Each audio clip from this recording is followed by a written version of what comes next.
राम राम जी। जय श्री राम। हर हर महादेव। मैं बाबा रामदास और आप देख रहे हैं स्लो जिंदगी और बाबा की खरी खोटी। आज की बातचीत शुरू करने से पहले जरा वज्र घोष जो हमारा सोशल मीडिया मीट हम दिल्ली एनसीआर में आयोजित कर रहे हैं उसके बारे में एक सूचना दे दूं। 15 फरवरी दिन है Sunday. Indirapuram institute of higher studies Nyay Khand Indirapuram Ghaziabad में है। ये वैशाली मेट्रो से एकदम नज़दीक 1.5-2 किलोमीटर की दूरी पे है। यहाँ पे एक सोशल मीडिया समिट हो रहा है जहाँ हमारे 2 दर्जन से ज़्यादा मूर्धन्य स्पीकर्स ये लोग आ रहे हैं। मुख्य नामों में भाऊ तोरसेकर मुंबई से पधार रहे हैं, संजय दीक्षित जी हैं, अनुपम मिश्रा जी हैं प्रयागराज से, कर्नल RSN सिंह जी हैं, सुमित पीर साहब हैं, ओमकार चौधरी जी हैं, धीरेन्द्र पंडित साहब हैं। इसके अलावा पुष्कर अवस्थी जी लखनऊ से पधार रहे हैं, अवनीश PN शर्मा जी, संदीप RK सिंह जी, व्यालोक पाठक जी, ऐसे 2 दर्जन नाम हैं। सुबह 11 बजे से लेकर शाम 7 बजे तक आप सभी सादर आमंत्रित हैं। कोई एंट्री फीस नहीं है, कोई रजिस्ट्रेशन नहीं है। आइए, पधारिए। उस दिन शिवरात्रि है, इसलिए बाकायदे फलाहारी व्रत वाले भोजन का भी इंतजाम है, सामान्य भोजन का भी इंतजाम है। परिवार समेत आइए। बच्चों के लिए एक अलग से सेशन हो रहा है, उसमें भी आइए। उसके लिए बच्चों को लेकर जरूर आइए। आज की बात शुरू करते हैं। जरा ये एक चेहरा है, इसे ध्यान से देखिए। ये महिला है, इनका नाम है राजविंदर कौर गिल। ये भारतीय मूल की कैनेडियन सिटीजन थी। जब ये 1 साल की थी तो इनके पिताजी पंजाब से कनाडा चले गए थे, तो इस बच्ची की पढ़ाई लिखाई सब वहीं हुई। She was a very brilliant student. वहाँ इन्होंने MBA किया, फाइनेंस की पढ़ाई की, वहाँ पे एक ये बैंकर बन गई। काफ़ी ब्राइट थी। इन्होंने कनाडा के कई सारे बैंक्स में बहुत इम्पोर्टेंट पोजीशंस पे काम किया। उसके बाद स्विट्जरलैंड मूव हो गई। जैसा कि आजकल का ट्रेंड है, शादी नहीं की। परिवार वालों ने जब दबाव दिया तो एक मैट्रिमोनियल साइट पे अपना प्रोफाइल बनाया। वहां पे एक सिख युवक का प्रोफाइल था, उससे इनकी बातचीत चैट होने लग गई। वो सिख युवक लाहौर का था। अब चूंकि कोई भारतीय महिला होती तो लाहौर के नाम से थोड़ा सा बिदक जाती, परंतु भाई कनेडियन सिटीजन है, अपने आप को ग्लोबल सिटीजन मानते हैं, तो उस पाकिस्तानी सिख युवक से इनकी चैट होने लग गई। बात आगे बढ़ी। फिर एक दिन अचानक इन्होंने अपनी नौकरी छोड़ दी और अपने पिताजी से बोली कि मैं ज्वेलरी का शोरूम खोलने जा रही हूं।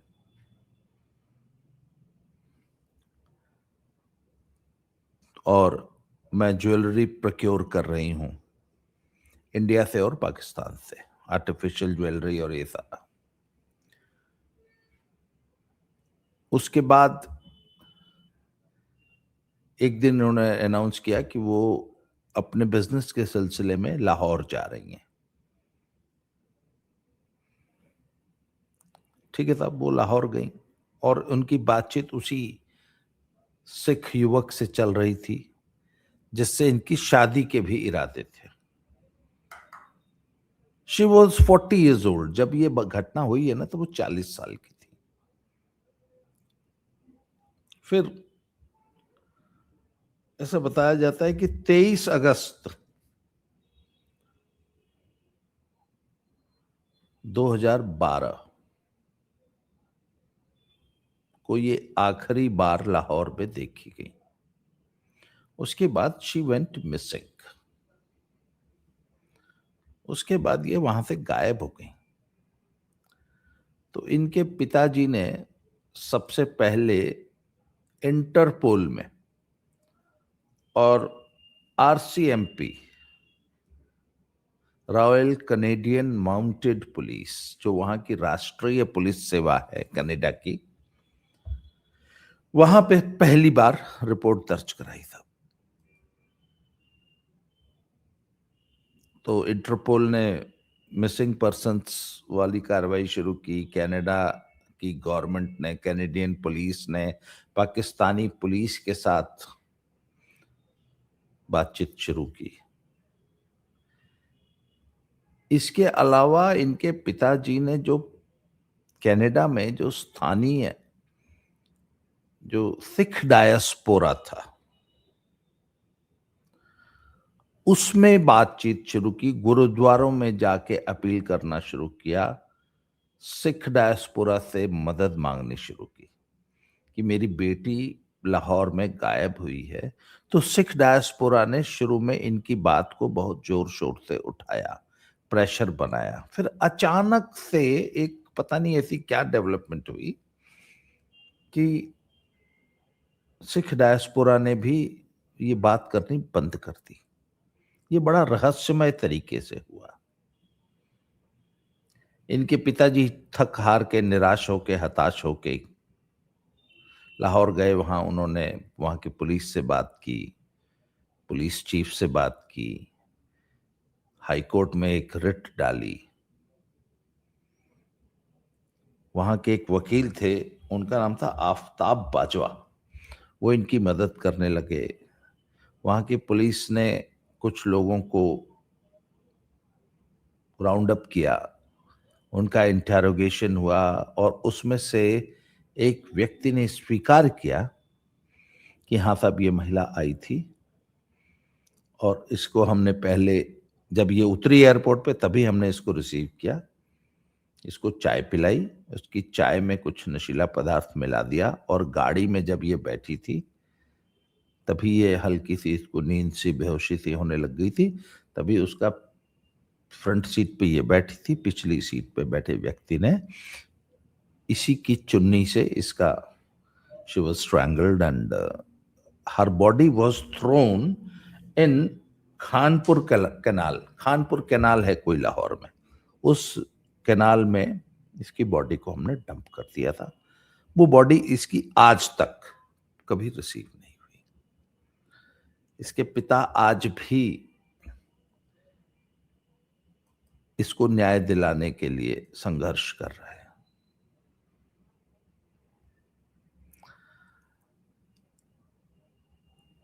एक और इंपॉर्टेंट बात यह है कि ये महिला सुखबीर बादल, बादल फैमिली की क्लोज रिश्तेदार थी, इनके फादर, ये महिला। तो बादल साहब ने, उस वक्त सीनियर बादल साहब जीवित थे, और बादल साहब ने भी अपने लेवल पे भारत सरकार से, पाकिस्तानी गवर्नमेंट से बात की, सब कुछ किया, परंतु कुछ हासिल नहीं हुआ। इन्वेस्टिगेशन में एक बात जरूर पता लगी कि वह जो सिख युवक मैट्रिमोनियल साइट पर सिख युवक के भेष में जो व्यक्ति इनसे चैट कर रहा था, उसका नाम था शाहिद गजनफर। वो एक जर्मन नागरिक था जो कि पाकिस्तानी मूल का मुसलमान था। नाम था शाहिद गजनफर, जो कि सिख युवक का भेष बनाकर, धोखा देकर इस महिला को उसने ट्रैप किया। बातचीत में उसे पता लगा कि इसके पास मोटे पैसे हैं, अच्छी सेविंग्स हैं, जो कि उस जमाने में करोड़ों रुपए बताई जाती थी, क्योंकि she was a highly successful banker. बहुत अच्छा करियर था और लगभग लगभग 15 साल का उसका करियर था। 15 साल में उसने जो मोटे पैसे कमाए और बचाए थे, वो सारे उसके पास थे। तो उसको इन्होंने ट्रैप किया, फँसाया कि हम तुमको ज्वेलरी दिलाएँगे, ज्वेलरी का शोरूम ये वो, और उससे बहुत मोटे पैसे ठग लिए थे। अच्छा, अब एक बात जो सबसे इम्पोर्टेंट है कि शुरू में कैनेडियन सिख कम्युनिटी जिसको इन्होंने अप्रोच किया था, और गुरुद्वारों में बकायदा इनके लिए अरदास की जाती थी। तब तक इनकी डेथ हो गई है, इसका कोई अभी सबूत नहीं मिला था। तो इनके लिए बकायदा अरदास तक की गई थी। और अचानक सिख कम्युनिटी के बड़े लीडर्स ने इस केस को आगे परसू करना बंद कर दिया। तो उसका कारण ये बताया गया कि जो जो खालिस्तानी लीडरशिप है कनाडा की, उनके ऊपर पाकिस्तान से ये प्रेशर था कि इस केस को परसू न किया जाए, आप लोग मत करिए। तो पूरा का पूरा सिख कम्युनिटी सिर्फ इसलिए चुप हो गई कि खालिस्तानियों की जो गलबहियां आईएसआई के साथ थी, जो पाकिस्तानी जो नेटवर्क था उसके साथ जो खालिस्तानियों का जो जुगलबंदी चल रही थी कनाडा और अमेरिका में, उस कम्युनिटी के प्रेशर के कारण खालिस्तानियों ने इस केस को न सिर्फ दबा दिया, बल्कि अन्य लोगों को भी मना किया कि इसकी चर्चा नहीं करनी है, और गुरुद्वारों में बकायदा बैन कर दिया गया। और प्रेजेंट ये किया गया कि ये खुद ही एक ये मुसलमानों के संपर्क में थी और मुसलमानों से ये इश्क लड़ा रही थी, मुसलमानों से बिजनेस कर रही थी, तो हम इसमें क्या करें, हम इसमें क्या कर सकते हैं। इस तरीके का ट्विस्ट देके इनके फादर को डिस्करेज किया गया कि आप गुरुद्वारे में आके इस प्रकार की कोई चर्चा नहीं करेंगे, हमारा इस केस से कोई मतलब नहीं है। सच्चाई ये है कि फादर ये प्रेशर बना रहे थे कि सिखों की लड़कियों को जिस तरीके से मुसलमान टारगेट कर रहे हैं, आज से नहीं हो रहा है, ये पिछले 20 सालों से हो रहा है। और ग्रूमिंग गैंग्स द्वारा जिस तरह सिखों की बेटियों को टारगेट किया जा रहा है, ये एक बड़ा मुद्दा था उन दिनों सिख कम्युनिटी में। मुद्दा आज भी है, परंतु गुरुद्वारों में इसकी चर्चा नहीं होती है। क्यों? क्योंकि गुरुद्वारे सब कंट्रोल्ड हैं खालिस्तानियों द्वारा, और खालिस्तानियों की जुगलबंदी है आईएसआई और पाकिस्तानी इस पूरे चैनल के साथ। वहां से उनको आईएसआई द्वारा मोटी फंडिंग मिलती है, और ये सब खालिस्तानी आईएसआई के पेरोल पर काम करते हैं। अच्छा, जब खालिस्तानियों ने मुंह मोड़ लिया और बल्कि इनको डिस्करेज करना शुरू किया कि आप गुरुद्वारे के अंदर या जो खालिस्तानियों द्वारा कंट्रोल्ड जितने भी सोशल ऑर्गेनाइजेशंस थे, ग्रुप्स थे, प्रेशर ग्रुप्स थे, उन सब में राजविंदर कौर के फादर की एंट्री बैन कर दी गई। तो फिर सरदार जी ने जो वहां के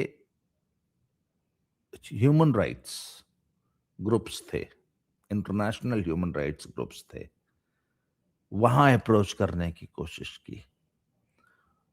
वो भी रहस्यमय तरीके से उन्होंने आवाज नहीं उठाई।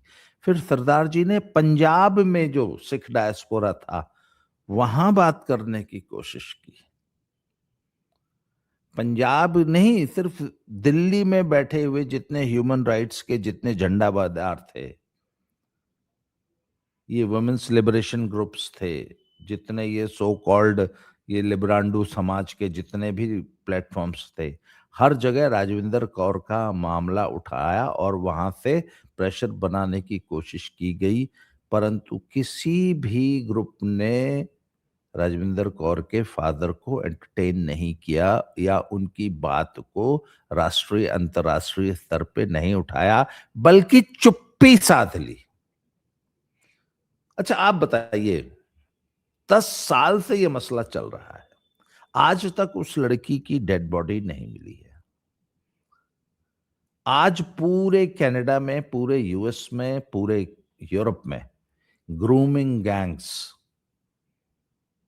का मसला उठाया जाता है।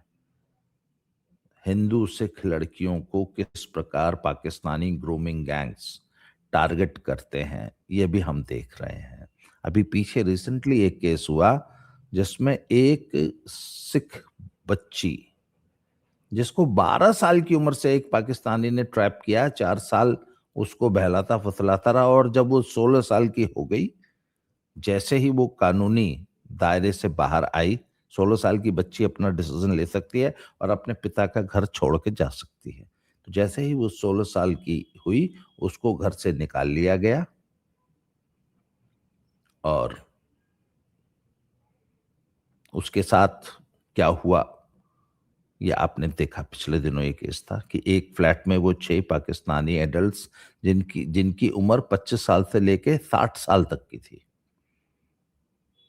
जिसमें मुख्य सरगना जो 40 वर्षीय एक पाकिस्तानी था उसके साथ थी, और पूरा सिख कम्युनिटी जो है इलाके की उस घर के सामने माइक लेके जो है खड़ताल बजा रही थी, अपील कर रही थी, और वहां पे कनेडियन पुलिस खड़ी थी जो बोल रही थी हम क्या करें। खैर, ये वही लोग हैं जो कहते थे कि हमने हिंदुओं की बेटियों को बचाया। मैंने कहा भैया, अपनी वाली बचा लो ना। हिंदुओं की तो चलो बचाया, बहुत अच्छी बात है, अपनी वाली बचा लो कनाडा में या इंग्लैंड में। तो साहब ये पोजीशन है।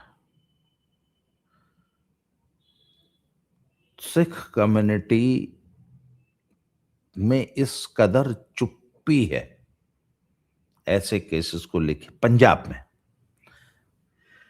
कनाडा, अमेरिका, यूएस के सिख परेशान हैं, वो आवाज उठाते हैं। इंग्लैंड में बहुत बड़ा मुद्दा है। आपने हिंदुस्तान के सिखों को यह मसला उठाते कभी देखा? हिंदुस्तान की सिख लीडरशिप क्यों चुप है? ये खालिस्तानी जो बात बात में जो है भारत के खिलाफ, हिंदुओं के खिलाफ जहर उगलते हैं, ये पाकिस्तानी ग्रूमिंग गैंग्स के खिलाफ हिंदुस्तान में एक शब्द, बल्कि हमारे जैसे लोग जो आवाज उठाते हैं उनको गालियां दी जाती। ए, तुम चुप रहो, तुम क्यों बोल रहे हो? हम तो ये सवाल कर रहे हैं कि भैया हम ठीक है नहीं बोलेंगे, तुम क्यों नहीं बोल रहे हो, तुम क्यों चुप हो? सवाल यह है कि तुम क्यों चुप हो? तो ये जो खालिस्तानियों की जुगलबंदी है ना आईएसआई के साथ, वो जो जुगलबंदी है वो भारत के सिखों को चुप रहने के लिए मजबूर कर रही है। नहीं तो अच्छा, एक मिनट, हजारों यूट्यूब चैनल्स हैं पंजाब में, कोई एक बता दीजिए जो इस मसले को उठाता हो। उसमें हिंदुओं के भी हैं, सिखों के भी हैं। सोशल मीडिया को कौन रोकता है? सोशल मीडिया पे क्या प्रेशर है कि वो इन पाकिस्तानी ग्रूमिंग गैंग्स के खिलाफ एक शब्द नहीं बोलते? ये लड़की अगेन वही लव जिहाद और पाकिस्तानी ग्रूमिंग गैंग्स का शिकार बनी, और ये मसला आज से 10 साल 12 साल पुराना है। इसका मतलब ये समस्या आज की नहीं है, ये बीसियों साल पुरानी है। पर पंजाब के सिखों में इस मसले को लेके इतनी चुप्पी क्यों है? एक महिला है सुंदर सिंह, कनाडा में रहती हैं। उन्होंने पंजाब में जो बच्चियों को फंसा के इस पेशे में धकेला जाता है, वहां पे एक बहुत बड़ा गैंग चल रहा है।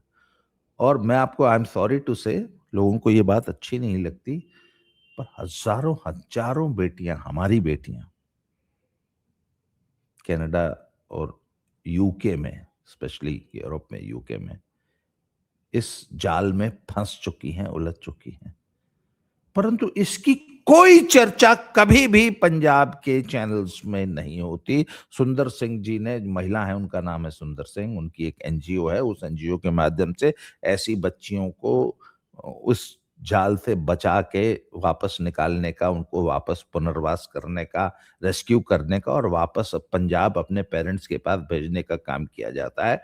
उनको ये बल्कि डिस्करेज करते हैं कि आप इसका प्रचार क्यों करती हैं? अगर आप कर भी रही हैं तो चुपचाप कीजिए। उन्होंने कहा नहीं, जब तक इसको जोर से बोल के नहीं करेंगे तब तक नई बच्चियां जो फंस रही हैं उनको बचाने का क्या उपाय है। ये हम बताएंगे नहीं लोगों को कि भैया इन ग्रूमिंग गैंग से बच के रहो, इसलिए हम बताते हैं। कहते हैं नहीं, आपको बोलना नहीं है। चलो साहब, सुंदर सिंह जी अकेली हैं, कनाडा में काम करती हैं। पंजाब के सारे मीडिया हाउसेस, चाहे वो प्रिंट मीडिया हो, चाहे इलेक्ट्रॉनिक मीडिया हो, चाहे नेशनल मीडिया हो, चाहे सोशल मीडिया हो, क्यों चुप है? उनके ऊपर क्या प्रेशर? किसका प्रेशर? इतने इंपॉर्टेंट मुद्दे को क्यों दबाया जा रहा है? मैंने एक बात कही थी, मैंने कहा हर वो बच्ची जो कनाडा, अमेरिका, इंग्लैंड पढ़ने जा रही है ना, उसको अलग से उसकी एक वर्कशॉप लो, उसको बताओ कि बेटा जब तुम वहां जाओगी तो तुम्हारे ऊपर गिद्ध दृष्टि जमाए ऐसे ये चील कौवे ऐसे ऐसे होंगे और ऐसे ऐसे तुमको ट्रैप करने की कोशिश करेंगे। वहां पे ये इतना बड़ा रैकेट चल रहा है, बेटा देखना ध्यान से, तू कहीं फंस मत जाना। ये हर बच्चे को समझाने की जरूरत है।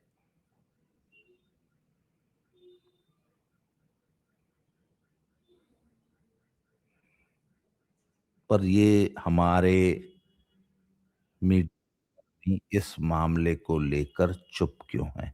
ये लोग किसके प्रेशर में काम कर रहे हैं? इस चीज को क्यों आगे नहीं लाते? आखिर हमारी ही बेटियां तो फंस रही हैं। ये एक गंभीर सोचने वाला विषय है, इस पे आप विचार कीजिए। राजविंदर कौर की बॉडी आज तक नहीं मिल पाई। वो जो था जर्मनी वाला शाहिद गजनफर, हालांकि ये मर्डर उसने ही कराया था, उसके रिश्तेदारों ने किया था, परंतु आज तक उसकी गिरफ्तारी मर्डर के केस में नहीं हुई, फ्रॉड के केस में हुई थी, फाइनेंशियल फ्रॉड के केस में, जिसमें आरोप ना होने की, सबूत ना होने की वजह से वो बाइज्जत बरी हो गया। वो अपना आराम से अपनी जिंदगी सुखपूर्वक जर्मनी में बिता रहा है। आज तक राजविंदर कौर को न्याय नहीं मिला और ऐसी न जाने हजारों लाखों कितनी राजविंदर हैं जो इस गिरोह के चंगुल में फंस के अपना जीवन बर्बाद कर रही हैं। ये मुद्दा उठाए जाने की जरूरत है। पंजाब के और पंजाब ने भारत के हर माँ बाप को ये समझने की जरूरत है कि इस गैंग से, ये लव जिहाद का जो गैंग है, ये सिर्फ कोई, आपको लगता है कि सिर्फ वहाँ यूके और कनाडा में ही काम कर रहा है? नहीं नहीं, भारत की हर गली हर कूचे में ये गैंग है जो कि हिंदू बच्चियों को, सिख बच्चियों को फंसाने का काम कर रहा है। इनसे बचने की जरूरत है, अपनी बच्चियों को ये एजुकेट करने की जरूरत है। आज के इस टॉपिक को आज यहीं ख़त्म करते हैं। दोबारा मिलते हैं किसी नए टॉपिक से। तब तक के लिए जय श्री राम, हर हर महादेव।